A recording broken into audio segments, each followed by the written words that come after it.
তো আমাদের এক পেশেন্ট বা আমাদের ফলোয়ার প্রশ্ন করছেন, এটা হচ্ছে যে SIBO এর জন্য ডায়েট কি?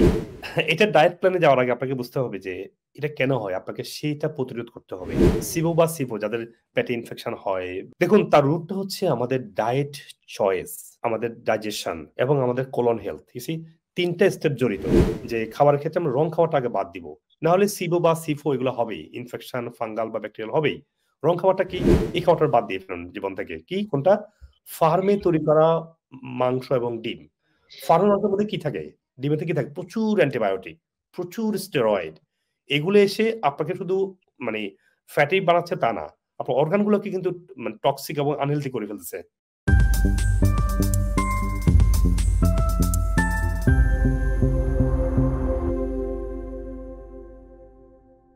তো আমাদের এক পেশেন্ট বা আমাদের ফলোয়ার প্রশ্ন করছেন, এটা হচ্ছে যে SIBO এর জন্য ডায়েট কি? দেখুন, small intestine bacterial infection, SIBO বা SIFO, যে স্মল ইন্টেস্টাইন ফাঙ্গাল ইনফেকশন। এটা ডায়েট প্ল্যানে যাওয়ার আগে আপনাকে বুঝতে হবে যে এটা কেন হয়? আপনাকে সেইটা প্রতিরোধ করতে হবে। আপনি যদি না বুঝেন, কোন ঘটনা যদি সমস্যা না বুঝেন বা মূল কারণ না বুঝেন, কোন সমাধান করা সম্ভব না। আপনার ডায়াবেটিস হলো, আপনি মেটফর্মিন খেয়ে এটাকে সাপ্রেস করে রাখলেন। এটা তো সমাধান না। আপনাকে বুঝতে হবে যে আপনার কোথায় ইন্ট্রাসেলুলার টক্সিসিটি, ইন্ট্রাসেলুলার ফ্যাট, আপনার কোথায় ইনসুলিন রেজিস্ট্যান্স আছে, কতটুকু এগুলা ফিক্স করতে হবে।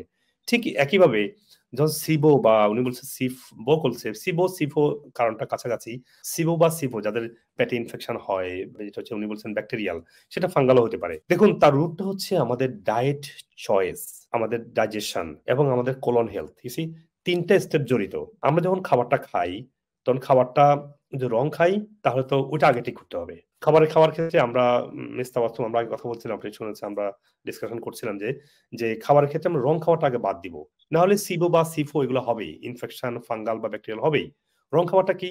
বাংলাদেশে যখন সেমিনার করেছি বিভিন্ন জায়গায়, আমি একটা কথা বারবার বলেছি, আপনি যদি ৫ টা টপ ক্যাটেগরি ভাগ করেন, এই খাওয়াটা বাদ দিয়ে ফেলুন জীবন থেকে। কি? কোনটা? ফার্মে তৈরি করা মাংস এবং ডিম। ফার্মের মাংসের মধ্যে কি থাকে? ডিমেতে কি থাকে? প্রচুর অ্যান্টিবায়োটিক, প্রচুর স্টেরয়েড। এগুলো এসে আপনাকে শুধু মানে ফ্যাটি বানাচ্ছে তা না। আপনার অর্গান গুলোকে কিন্তু মানে টক্সিক এবং আনহেলথি করে ফেলতেছে। তো অথচ আপনার আমরা কিন্তু ফার্মের খাবারগুলো সবচেয়ে বেশি খাই এখন বাংলাদেশে। সো স্যাড এগুলোকে। হ্যাঁ, আমরা যেগুলোকে হেলথি করে ফেলতে পারতাম, আমরা যদি রেগুলার করতে পারতাম, এগুলোকে আমেরিকাতে করা হয়। আমেরিকাতে আপনি কিন্তু ফার্মের চিকেনই পাবেন, কিন্তু লেখা আছে steroid free, hormone free, antibiotic free. কারণ এগুলো ওইভাবে তৈরি করা হচ্ছে।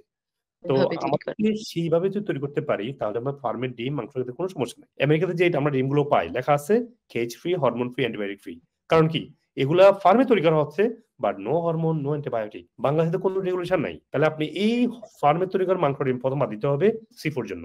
২ নম্বর হচ্ছে, যদি গমে খাওয়ার ক্ষেত্রে সমস্যা হয়, আপনি গমের তৈরি খাবারটা বাদ দেওয়া লাগবে। কারণ গমের তৈরি খাবারে পৃথিবীর একটা বড় অংশ মানুষ অ্যালার্জিক হচ্ছে, কারণ গমের মধ্যে আছে হাইলি গ্লুটিন। এটা একটা জেনেটিক্যালি মডিফাইড। এটা ভেরি ইন্টারেস্টিং যে এটার জন্য ডক্টর নরম্যান বুলেক নোবেল প্রাইজ পেয়েছে।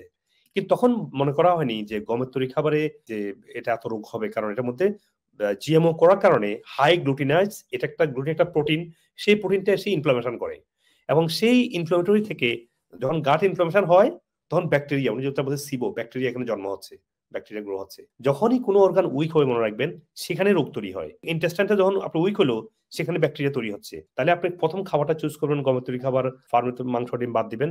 তারপরে হচ্ছে যে সুগার, সাদা চিনি খাওয়া বাদ দেন। তারপরে হচ্ছে যে আপনার সুমাছ ভাজা পোড়া, একটু একটু ভাজা পোড়া, মনে করেন ভাজা পোড়া টেম্পোরারি সমস্যা হয়, কিন্তু আপনি আচ্ছা। যদি অ্যান্টিবায়োটিক খান, এটা অ্যান্টিবায়োটিক মানে মাংসের মাধ্যমে অ্যান্টিবায়োটিক আসে, যেটা এটা লং রান সমস্যা করছেন। মনে রাখবেন, আপনি আজকে ফার্মে যে মিল্ক ভিটা আমাদের সময় ছিল, আমি জানি না এখন বাংলাদেশে কি আছে, আমাদের ২০ বছর আগের কথা, তখন ছিল মিল্ক ভিটা। মিল্ক ভিটা কি? বা ফার্মে গরু থেকে যে দুধগুলো আসে, সেই দুধগুলো আসছে গরুর অ্যান্টিবায়োটিক স্টেরয়েড দিয়ে, দুধগুলা আমাদের তৈরি করা হয়েছে। সেই ডেঞ্জারাস দুধগুলোকে পেস্টোরাইজ করে আমাদের সামনে নিয়ে আসছে। That's so sad. এই দুধগুলা খেয়ে বাচ্চাগুলো হয়ে যাচ্ছে অ্যালার্জি, বাচ্চাগুলোর হাঁপানি, বাচ্চাগুলোর অ্যাজমা সহ, ব্রঙ্কাইটিস সহ COPD তৈরি হচ্ছে। তো সুপ্রিয় ভাই বোনেরা, আপনারা এই খাবারগুলো বাদ দেন। বাদ দেওয়ার পরে আপনারা একটু ভেজিটেবল খাওয়ান, একটু ফ্রুটস খান, মাছ খান, ডিম খান। আমাদের সায়েন্স দেখা গেছে যে মাংস যখন আমরা খাই, গরুর মাংস মানে রেড মিটটা আমাদের পেটে 3 দিন থাকে, ইট হোল্ডেড দেয়ার। আপনি যদি গরুর মাংস খান, হেলদি গরুর মাংস আপনার পেটে থাকে 3 দিন, 3 দিনের মধ্যে আপনার এখানে অনেক ব্যাকটেরিয়া জন্ম হবে। আপনারা এমন খাবার খাবেন যেটা ইজিলি ডাইজেস্ট হয়ে মেটাবলাইজ হয়ে এটা থেকে ব্যাকডোর দিয়ে বেরিয়ে যাবে। আপনি যদি ব্যাকডোর দিয়ে যেতে 3 দিন সময় লাগে, সেই মাংসটা এখানে ব্যাকটেরিয়াল ইনফেকশন তৈরি করছে না। রেড মিটটা কম খাবেন, রেড মিটটা খাবেন, এটা খেতে হবে, এটা খুব এসেনশিয়াল, কিন্তু কম খাবেন। তাহলে যদি আপনি মাছ, ডিম, কম মাংস, শাকসবজি, ভাত, রুটি না খেয়ে আপনি ভাতটা খাবেন, দেখবেন আস্তে আস্তে আস্তে আপনার এই সিবোটা থাকবে না। এবং খাবারের মধ্যে আপনারা অবশ্যই অ্যাপল সাইডার ভিনেগার খাবেন। যে কোনো খাবার খাওয়ার শুরুতে একটু পানিতে অ্যাপল সাইডার ভিনেগার দিয়ে একটু পানিটা খেয়ে নেবেন, দেখবেন আপনার আপনার ডাইজেশনটা ভালো হচ্ছে, আস্তে আস্তে সিবোরে চলে যাচ্ছে। এবং সিবোর যাওয়ার জন্য আমাদের বেশ কিছু মেডিসিন আছে, এটাকে বলা হয় প্যারাপ্রো, ক্যান্ডিডা কমপ্লিট, এগুলো আপনারা দেখতে পারেন যদি যাদের খুব সিরিয়াস পর্যায়ে চলে যায়। হ্যাঁ, আমার ওয়েট ছিল আগে প্রায় 108 কেজির মতো। আমি স্যারের ভিডিও দেখে আসলে প্রথম সেই ওয়েট কমানো শুরু করি। আলহামদুলিল্লাহ বিজনেস প্রায় 1 বছরে আমার 18-20 কেজি ওজন আমি কমাইছি, তো যথেষ্ট ভালো আছে আলহামদুলিল্লাহ। আমার হজমের সমস্যা ছিল, উনি আমাকে 2 মাসের একটা ট্রিটমেন্ট দিয়েছিলেন। মাসের ট্রিটমেন্ট দেওয়ার পরে আমি অনেক অনেক উপকার পেয়েছি। এখন তো আমি অনেক ভালোই আছি, অনেক ভালো। আমার ওই যে কোনো চিন্তা ভাবনা নেই, কোনো এই নেই, ঝামেলা নাই, কোনো কিছু নেই। না, আমি যে এখন বর্তমানে যে এই বয়সে এসে যে এত আমি ভালো হয়ে যাব, এটা আমার চিন্তার বাইরে। একদম ঘুমাতে পারতাম, আমি মোবাইলের কোনো স্ক্রিনে দেখতে পারতাম না, কোনো খাবার হজম হতো না।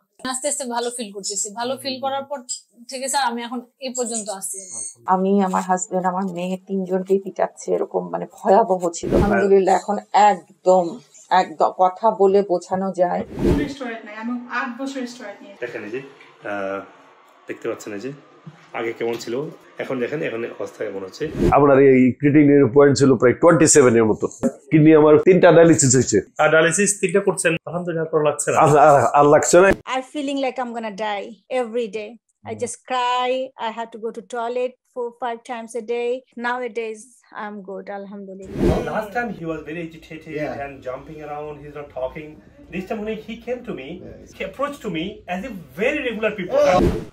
যে ট্রিটমেন্ট বা সাপ্লিমেন্টস এটা ইউজ করে ইন দ্য লাস্ট 3 মান্থস আমার 95% বেটার। আমার সবচেয়ে বড় সমস্যা ছিল ডায়াবেটিস, দুর্বলতা, হজমের সমস্যা, এগুলো ছিল। মোটামুটি আপনার পথ অনুসরণ করার পরে ইনশাল্লাহ অনেক কিছু ডেভেলপ। আমার কাছে এখন এত ভালো লাগে, আমি দৌড়াতে পারি স্যার রীতিমতো।